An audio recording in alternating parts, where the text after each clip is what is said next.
Hey guys, welcome back to my channel. I am back with another review. This review is for Family Reunion Love and Hip Hop Edition Season 3 Episode 10. So if you haven't already, please hit the subscribe button and the notification bell so that you know every time I upload a new video. Let's just get right into this review because there was a lot of relationship drama in this episode. So the first thing that I want to talk about that took place in this episode was the whole Safari and Amara situation. Now, as you know, if you watched the previous episode, Safari did end up joining everybody on the trip at the very last minute, but was unable to join everybody else downstairs by the pool because he found out that he tested positive for COVID. Now, I personally think that everybody already thinks that something happened between Amara and Safari because when Chaotic did his game night, he asked a very messy question, and the question was for everybody to name the women who Safari was rumored to have slept with that is a part of the Love and Hip Hop franchise, and Amara's name was on that list. Now, she was very adamant that nothing has ever happened between her and Safari. She said that they were very flirty with each other at a booking that they had together, but other than that, nothing has ever happened between the two of them. But I feel like Safari wants people to think that something happened between him and Amara, and I'm going to tell you why. Now, the reason why I think that Safari is trying to make it seem like something happened between him and Amara is because at the very beginning of this episode, everybody was downstairs by the pool dancing and partying with Spice. And because Safari tested positive for COVID, he couldn't party with everybody downstairs, so he partied with everybody from his balcony. Now, he yells down and starts being very flirtatious with two of the women who he has been known to have slept with that's a part of the Love and Hip Hop franchise, and that's Estelita and Nikki, who he called down to from his balcony saying how great their body looks and how good they were looking. And then he goes to Amara and he says that he misses her, and this is in front of everybody. This pisses Amara off because she feels like he doesn't really have a reason to miss her because they never really had a relationship before. They never dealt with each other in that type of way, and so she was confused as to why he was saying that he missed her, and so she got very, defensive with him, and the two of them kind of had a slight back and forth because she didn't like that he was trying to imply that something happened between the two of them. Honestly, I feel like Safari wants people to think that he slept with all these women that are a part of the Love and Hip Hop franchise because he thinks it makes him look more desirable to women. It makes them think, why are all these women sleeping with him? What is it about him that makes them want to have sex with him? And so I feel like that's the reason why he wants people to think that he slept with all these women. I don't think that him and Amara actually had a sexual relationship with each other, but he wants people to believe that. And so I think that it was good that Amara tried to put those rumors to rest. I don't think that, he should be running around lying and saying that he slept with somebody he didn't sleep with, or even trying to imply that they slept together.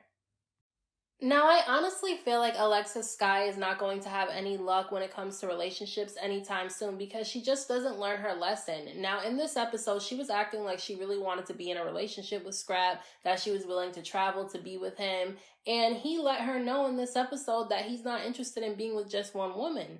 And once he tells you that, and that's something that you want to be monogamous with somebody, but the guy is letting you know that's not something he's interested in doing right now, I don't understand why Alexis Sky would continue to try to entertain a relationship with Scrap.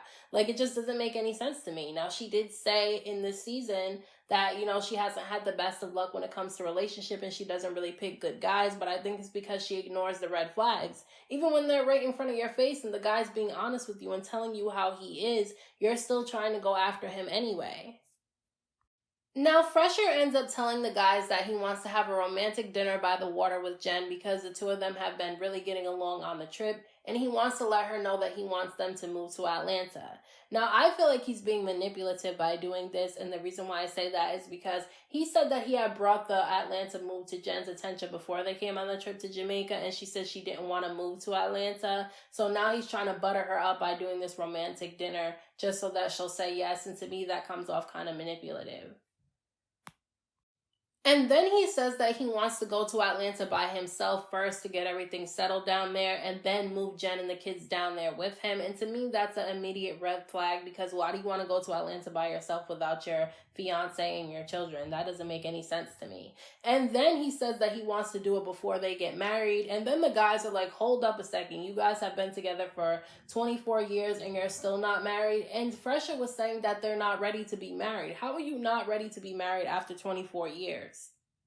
Like, I honestly feel like he's playing games with Jen. Like, they've been together for such a long time. He knows that marriage is something that she wants. Now, you know, I'm not the person to judge people's relationships, because I feel like if it works for you, then I'm fine with it. If you are in a relationship for a long period of time and you don't care about marriage and it's not a deal breaker for you, then that's fine. But Jen has made it very clear that she really wants to be married, and I feel like she's been making that very clear to Phresher for such a long time, but he keeps prolonging it. He keeps not making excuses. He keeps saying that he doesn't want to spend a lot of money on it. Then he's saying that they're not ready to be married. Then he sits there and he gets an engagement ring for her just for them to sit and be engaged for a long ass period of time after being together for 24 years. And Jen is really pushing to be married, and it seems like he doesn't want to.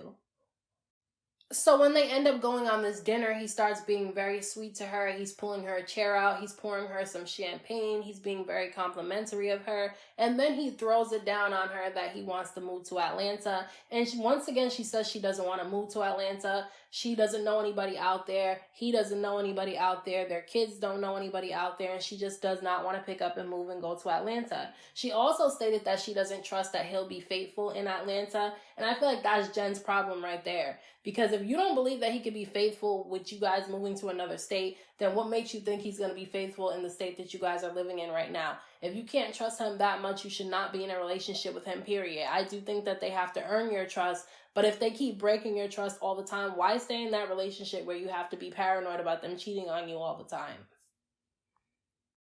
Now, Jen said that she doesn't trust moving to Atlanta without being married to Phresher because she wants that commitment. And I can understand her saying that she wants that commitment. She wants it to be on paper. But at the end of the day, that doesn't mean he's not going to cheat on you. Like, married men are out here cheating more than the single men are, or the men who are just in relationships are. Married men don't stop cheating just because they're married. Like, I don't understand why she thinks that that's going to save anything.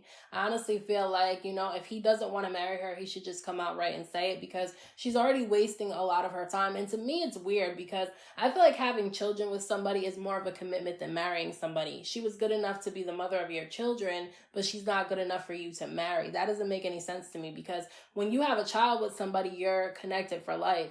But when you marry somebody, that can end at any time. You can easily just get a divorce. So I honestly feel like having children with somebody is a lot more of a commitment. So I'm confused. I feel like, you know, Phresher just does not want to marry Jen. I feel like he wants to keep her around because he doesn't want her to be with anybody else, but he still wants to play around with other people as well.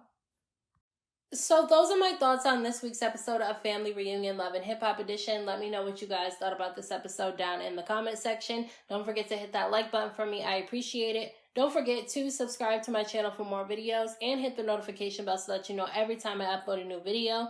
Thank you so much to everyone who has subscribed to my channel. I appreciate you all. And until next time, I will talk to you guys in my next video.